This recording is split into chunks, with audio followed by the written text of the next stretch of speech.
સાબરકાંઠા જિલ્લાના હિંમતનગર પાસે આજે વહેલી સવારે ગમખાત અકસ્માત સર્જાયો હતો। હાઈવે પર એક કાર ટ્રેલરના પાછળના ભાગમાં ઘૂસી જતા 7 લોકોના ઘટના સ્થળે જ કમકમાટી ભર્યું મોત નીપજ્યા હતા, જ્યારે અન્ય એકની હાલત ગંભીર છે। અકસ્માત એટલો ગંભીર હતો કે ઇનોવા કારનો કચ્ચનઘાણ થઈ ગયો હતો।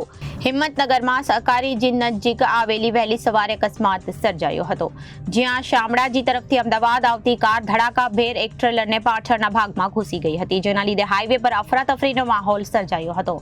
હાલમાં એકની હાલત ગંભીર છે, જેની સારવાર ચાલી રહી છે।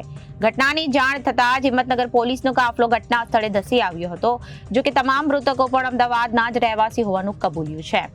પોલીસે તપાસમાં એવું જાણવા મળ્યું છે કે ZJ01RU0077 નંબરની ઇનોવા કાર પૂરપાટ ઝડપે શામળાજી તરફથી આવી રહી હતી, જે એક વ્યક્તિ આ અકસ્માતમાં બચ્યો હતો। તેની હાલત પણ ગંભીર છે અને તેને સારવાર અર્થે હિંમતનગરની સિવિલ હોસ્પિટલમાં ખસેડવામાં આવ્યો છે, જ્યાં તેના પિતા વહેલી સવારે અમદાવાદથી હિંમતનગર ખાતે પહોંચી આવ્યા હતા।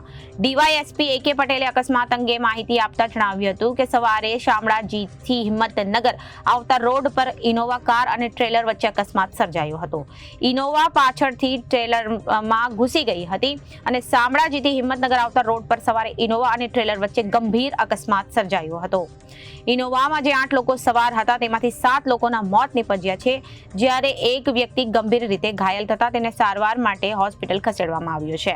તમામ મૃતક અમદાવાદના રહેવાસી હોવાનું જાણવા મળ્યું છે।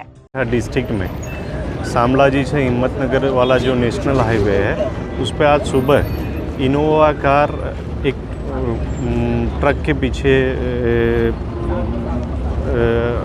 टकरा गई थी। उसमें 7 लोगों की मौत हो चुकी है और एक व्यक्ति जो जीवित है हनी तोलवानी, उसको हॉस्पिटल ले जाया गया है।